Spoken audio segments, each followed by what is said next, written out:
नमस्कार मित्रांनो, साधी माणसे या मालिकेच्या आजच्या भागामध्ये आपण बघणार आहोत. इथे सत्या आता सर्वांना म्हणू लागतो, आता निरूपाचा पाय मोडला म्हणजे आता या फुसक्याचं लग्न कॅन्सल होणार. तर बाप, आता मात्र लगेच पंकज म्हणू लागतो, काय? नाही नाही नाही, माझं लग्न का कॅन्सल होणार? नाही नाही, माझं लग्न होणार आहे. तेव्हा लगेच आता सत्य हसू लागतो आणि म्हणू लागतो, बघ बघ निरूपा, तुझ्या बबड्याला आता मम्मा नकोय बरं का, आता त्याला लग्न करायचंय. तेव्हा लगेच निरूपा म्हणू लागते, ए पनोती, गप्प बैस, अजून मी मेले नाही, जिवंत आहे, लग्न थांबवतोय कशाला? त्याच वेळेस सत्या म्हणू लागतो, अगं निरूपा, विचार कर, आता जर तू फक्त पडली आणि तुझा पाय मोडलाय, पण तू जर डायरेक्ट ढगात गेली असती तर? आणि मग मग मी म्हटलो असतो, फुसक्या, तुझं लग्न नाही होऊ शकत रे, तुझी आई गेली, या दुःखात लग्न कॅन्सल करावं लागेल. तेव्हा तुझा फुसका बबड्या काय म्हणाला असता, नाही नाही, मम्मा गेली तर जाऊ दे, पण माझं लग्न व्हायलाच पाहिजे, मला लग्न करायचंय. बघ आता देविका तुझ्यापेक्षा जास्त जवळची झाली निरूपा, तुझ्या बबड्याची, हो की नाही? तेव्हा पंकज आता लगेच निरूपाकडे मान डोलावून नाही म्हणत असतो. तेव्हा लगेच निरूपा म्हणू लागते, "ए पनोती, गप्प बैस म्हटल्यावर गप्प बैस." तेव्हा सुधाकर भाऊ म्हणू लागतात, सत्यजित, काय चालू आहे तुझं सारखं सारखं तेच तेच? जा बरं, आता उशीर झालाय, जेवण करून घ्यायचंय, आवरा पटपट.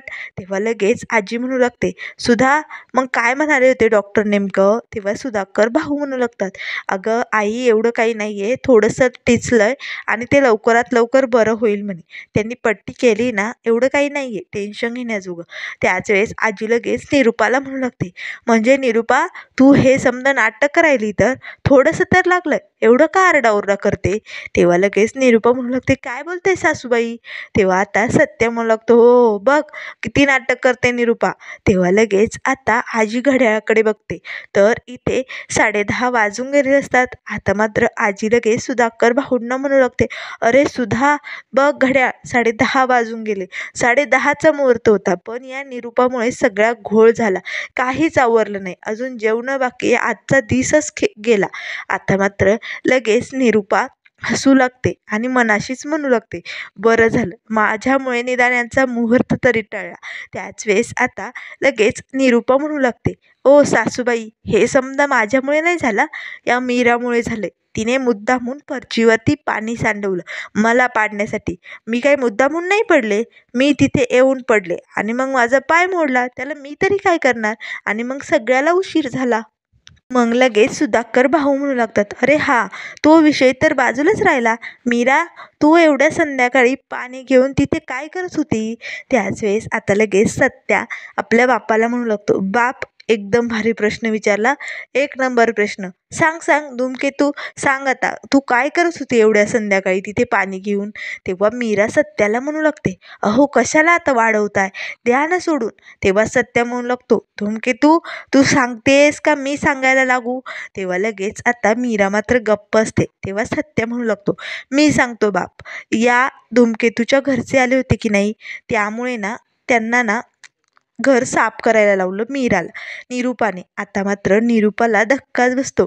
तेव्हा ती लगेच आता सुधाकर भाऊंना म्हणू लागते, अहो जेवायला आपल्याला खूपच उशीर होतोय ना, त्यामुळे चला आपण ना जाऊया, जेवण करून घेऊया. तसंही डॉक्टरांनी सांगितलं होतं ना, इंजेक्शन घेतल्यानंतर काहीतरी खायला हवं.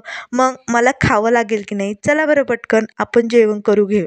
तेव्हा सुधाकर भाऊ म्हणू लागतात, निरूपा थांब, सत्या काय सांगतोय ते मी नीट ऐकून तर दे, तू नेमकं काय म्हणाली होती मीराला, का फडची पुसायला सांगितली? तेव्हा लगेच आता सुधाकर भाऊ म्हणू लागतात, सत्या सांग, काय म्हणत होती मीराला ही? तेव्हा लगेच आता मीरा म्हणू लागते, अहो जाऊ द्या ना सोडून. तेव्हा सत्या म्हणू लागतो, नाही नाही, असं कसं सोडून द्यायचं, आता सगळ्यांसमोर यायलाच हवं. हे बघ बाप, निरूपा मीराला म्हणाली की तुझ्या घरचे या घरात आले, मग हे तिचं जे पवित्र घर होतं ना, त्या घरात खूप घाण झाली. आधीची घाण आहेच घरात, पण ती नाही, दुसरी घाण झाली. मग त्यामुळे ना हिचं हे पवित्र घर अपवित्र झालं आणि मग त्यामुळे ना धूमकेतूला या निरूपाने संध्याकाळी फरची पुसायला लागली. आणि अजून काय म्हणाली तिच्या घरच्यांना? सांग सांग निरूपा, सांग बरं, काय म्हणाली होती? आता मात्र निरूपा रागाने सत्याकडे बघत असते. तेव्हा लगेच आता सत्या म्हणू लागतो, थांब मीच सांगतो धूमकेतू, आता तूही काही बोलत नाही आणि निरूपाही काही सांगत नाही, त्यामुळे मला समज सांगायला हवं. तेव्हा लगेच सत्या म्हणू लागतो, अरे बाप, ती धूमकेतूच्या घरच्यांना काय म्हणाली माहिती? या धूमकेतूच्या घरचे कचरा आहेत, कचरा, घाण कचरा, त्यामुळे हे घर एकदम स्वच्छ करायला हवं असं म्हणाली ही निरूपा. आता मात्र सुधाकर भाऊंना खूपच राग येतो. तेव्हा लगेच सुधाकर भाऊ म्हणू लागतात, काय चालू निरूपा तुझं? अगं त्या पोरीला सारखं सारखं टोचून का बोलत असते तू? तेव्हा लगेच सत्य म्हणू लागतो, हे असंच आहे बाप, ती आपल्यासमोर काय बी बोलत नाही, पण धूमकेतूला बाजूला एका कोपऱ्यात ओढून घेते आणि नाही नाही ते बोलत असते. तेव्हा लगेच आता आजी म्हणू लागते, म्हणूनच देवाने तुला ही शिक्षा दिली निरूपा. आता मात्र निरूपा म्हणू लागते, म्हणजे मी हे समज केलं ते काय चुकीचं होतं? बरोबर तर होतं. हिच्या घरच्यांची काय लायकी आपल्यासमोर? आता मात्र सत्य म्हणू लागतो, म्हणजे निरूपा तुझ्या घरच्यांची लायकी आपल्यापेक्षा मोठी आहे तर. आता मात्र निरूपाला राग येतो. तेव्हा निरूपा म्हणू लागते, गप्रे तू काय मध्ये मध्ये बोलतोय? तेव्हा सत्या म्हणतो, हे बघ बाप, आता तुझ्या बायकोने माझ्या बायकोला हे अशा पद्धतीने कामाला लावलं आणि मग तुझ्या बायकोलाच माझ्या बायकोने त्या पाण्यावरनं पाडलं, झाला प्रश्न मिटला. आता मात्र आजी हसू लागते. तेव्हा लगेच निरूपा म्हणू लागते, ए पनोती, तू ना जरा जास्तच बोलायला लागलाय, लायकीत राहा. तेव्हा सत्य म्हणू लागतो, काय धूमकेतू, बघ बघ तुझी सासू काय बोलायली, बघ आता निरूपा काय म्हणतेस तू? याच वेळेस सुधाकर भाऊ म्हणू लागतात, निरूपा इथून पुढे मीराला टोचून बोलणं बंद कर, पुण्यांदा जर असं घडलं ना तर बघ. आता मात्र निरूपाला राग येतो. तेव्हा लगेच आजी म्हणू लागते, चला चला, आता या निरूपामुळे सगळ्यांना जेवायला उशीर झालाय, सगळ्यांनी हातपाय धुवून या बरं, चल मीरा जेवायला वाढायला घे. असे म्हणून आजी, सुधाकर भाऊ सर्वजण तिथनं निघून जातात. तर इकडे मीराही जेवण वाढत असते. त्याच वेळेस आता सत्या लगेच निरूपा आणि पंकज जवळ येतो. तेव्हा लगेच सत्या आता निरूपाला म्हणू लागतो, काय निरूपा, घाबरलीस का तू? पण आठव आठव, एके दिवशी तुझ्या या बबड्याने तुझ्या डोक्यावरती हात ठेवून याच जागेवरती शपथ घेतली होती बरं का, 6 महिन्यात तो बापाचे समधे पैसे फेडेल, आठव? आता मात्र निरूपा लगेच आठवण्याचा प्रयत्न करू लागते. तिला काही क्षण आठवतात. पंकजने खरंच तिच्या डोक्यावरती हात ठेवून शपथ घेतलेली असते. तेव्हा सत्य म्हणू लागतो, आठवलं ना निरूपा? आता बघ, तुझ्या बबड्याने एवढे दिवस झाले अजून 1 रुपया दिला नाही बापाचा, मग त्यामुळेच देवाने तुला ही शिक्षा दिली आणि इन्स्टॉलमेंटमध्ये तुझा एक पाय मोडवलाय. बघ बघ, आता तू विचार कर, तुझ्या जर या बबड्याने बापाचे पैसे दिलेच नाही तर देव काय करेल? एक एक करून तुझे सगळे अवयव निकामी करेल. नंतर तू पडल्यानंतर तुझं कंबर जाईल, मग हात मोडतील आणि त्यानंतर अरे बापरे, डोळे जातील. आणि निरूपा, एवढं सगळं जर झालं नाही आणि हे सगळं होऊनही जर तुझ्या बबड्याने पैसेच दिले नाही तर, आणि तू अचानक शेवट एखाद्या वेळेस डोक्यावर पडली तर निरूपा, अरे बापरे, म्हणजे तू डायरेक्ट ढगात जाशील, म्हणजे देव तुला शिक्षा देऊन ढगात बोलवणार तर. आता मात्र लगेच निरूपाला खूपच भीती वाटते. तेव्हा सत्या तिथनं निघून जातो. त्याच वेळेस पंकज म्हणू लागतो, मामा तू या पनोतीकडे लक्ष देऊ नका, तो काही बोलतो, त्याचं बोलणं मनावर घेऊ नको. तेव्हा लगेच आता पंकज म्हणू लागतो, पण मम्मा तू ठीक आहेस ना? बघ ना, एवढं तुला लागलंय तरी सगळे तुलाच बोलतायत ग, तुलाच नावं ठेवतायत. तेव्हा निरूपा म्हणू लागते, ठेवू दे, ज्यांना कुणाला नावं ठेवायचे ना ठेवू दे, पण मी हे पडल्यामुळे एक काम तर झालंय, आजचा मुहूर्त तरी टळलाय. बघ, कितीही काही झालं तरी या घरात पहिला वारस म्हणून तुझं आणि देविकाचंच मूल यायला हवं, या पनोतीचं नाही, आणि ते मी होऊही देणार नाही. आता मात्र हे सगळं बोलणं पंकज आणि निरूपाचं मीराने ऐकलेलं असतं. मीराला मात्र खूपच वाईट वाटतं. त्यानंतर सगळ्यांची जेवण झाल्यानंतर सर्वजण झोपण्यासाठी रूममध्ये गेलेले असतात. तरी ते सत्याही रूममध्ये झोपलेलं असतो. तर मीरा आता तिची आवरावर करून रूममध्ये येते. तिला आता निरूपाचं बोलणं आठवत असतं. कितीही काही झालं तरी या घरात तुझं आणि देविकाचंच मूल पहिलं यायला हवं, त्या पनोतीचं नाही. तिला मात्र खूपच वाईट वाटलेलं असतं. ती आता सत्याकडे एकटक बघत असते. तरी ते दुसऱ्या दिवशी सकाळी सकाळी सुधाकर भाऊ निरूपाला म्हणत असतात, निरूपा आता कसं वाटतंय, पाय ठीक आहेस की नाही? तेव्हा लगेच आता निरूपा म्हणू लागते, नाही ना हो, अजून एवढा ठीकच झाला नाही. तेव्हा लगेच आता मीरा निरूपाचा पाय शेकवण्यासाठी गरम पाणी घेऊन आलेली असते. तेव्हा लगेच आता निरूपा मीराच्या अंगावरती धावून जाते आणि म्हणू लागते, "ए, काय करतेस? अगं माझा एक पाय मोडवलायस तू. आता दुसरा पाय जाळणार आहेस का? ते गरम पाणी घे बाजूला." तेव्हा लगेच सुधाकर भाऊ म्हणू लागतात, "अगं निरूपा काय बोलतेस तू?" तेव्हा रवी म्हणू लागतो, "अगं आई असा का विचार करतेस तू? मीरा वहिनी का जाळेल तुझा पाय? अगं जो तिला त्रास देतो ना त्याचाही ती चांगलाच विचार करते. ती खरंच खूप चांगली आहे गं. मीरा वहिनीच्या बाबतीत तुझा काहीतरी गैरसमज झालाय." तेव्हा लगेच आता इथे निरूपा म्हणू लागते, "ए रव्या, तुला काय म्हणायचंय? म्हणायचंय तरी काय नेमकं? बोलतोय काय तू?" तेव्हा सुधाकर भाऊ म्हणू लागतात, "अगं निरूपा, त्याला म्हणायचं की मीरा तुझा पाय शेकवण्यासाठी ते पाणी घेऊन आली आणि प्रत्येक वेळेस त्या पोरीला असं टोचून बोलत जाऊ नको गं. ती का वाईटावर उठेल तुझ्या? ती तशी नाहीच आहे." आता मात्र तेवढ्याच सत्या येतो आणि म्हणू लागतो, "बाप, अरे काय चालू आहे? निरूपाचा पाय भाजला भिजला की काय?" तेव्हा सुधाकर भाऊ म्हणू लागतात, "आता सत्यजित तू पण का?" तेव्हा लगेच निरूपा म्हणू लागते, "सत्या आणि ही मीरा ना माझ्या पंकजचं लग्न कधी मोडेल ना याची वाट बघूनच आहे. त्याचं लग्न कॅन्सल व्हावं म्हणून हे सगळं करताय ना." तेव्हा लगेच सत्या म्हणू लागतो, "निरूपा, मी धूमकेतूनी मिळून लग्न कॅन्सल करण्याची गरजच नाही आहे. तुझा येऊ फुसक्या बबड्या कधी लग्नातनं पळून जाईल सांगताच येत नाही. पहिल्या लग्नातनं पळाला होता ना तसा." आता मात्र निरूपाला राग येतो. तेव्हा लगेच निरूपा म्हणू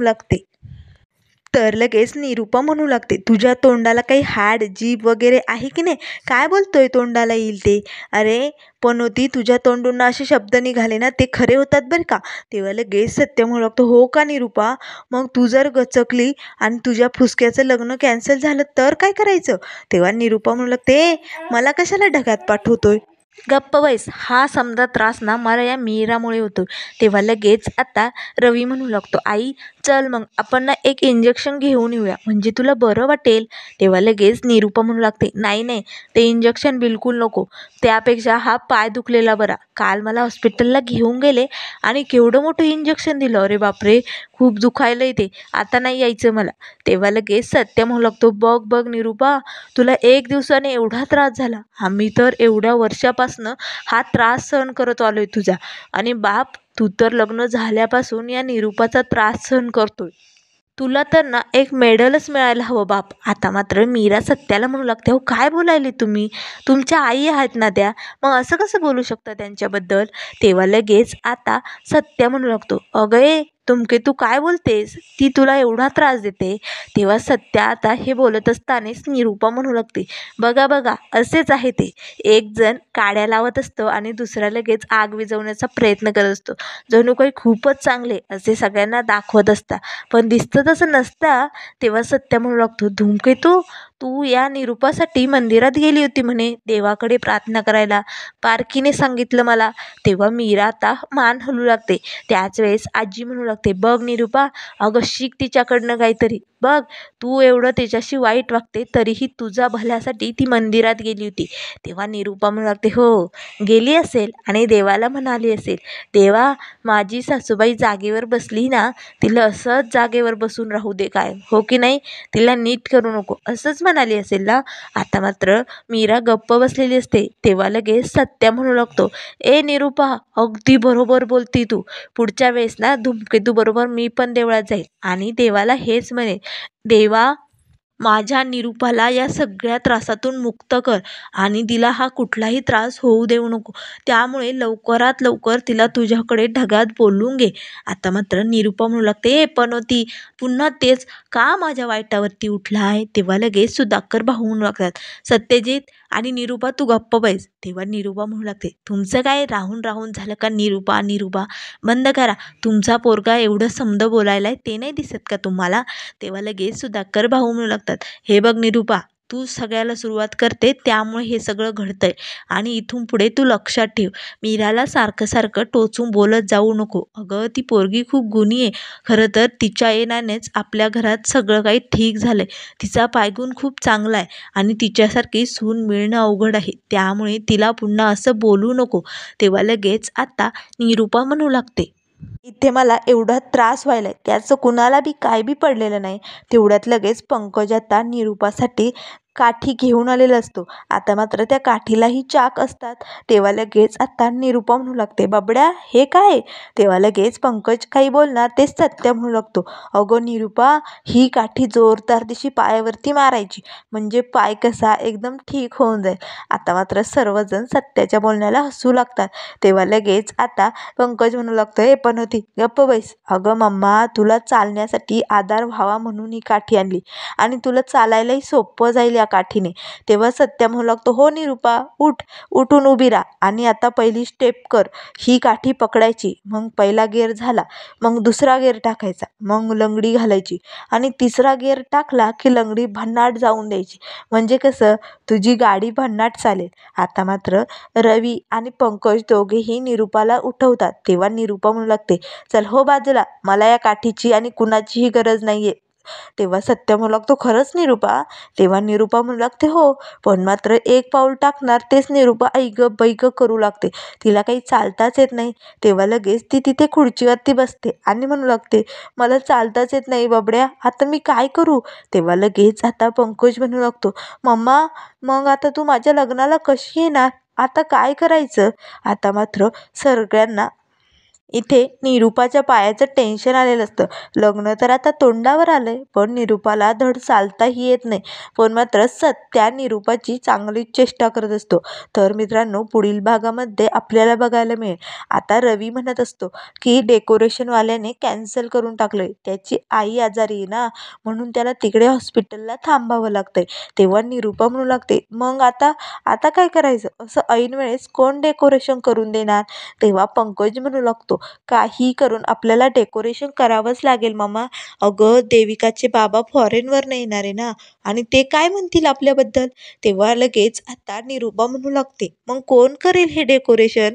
त्याच वेळेस मीरा म्हणू लागते, मी करेल हे समद डेकोरेशन.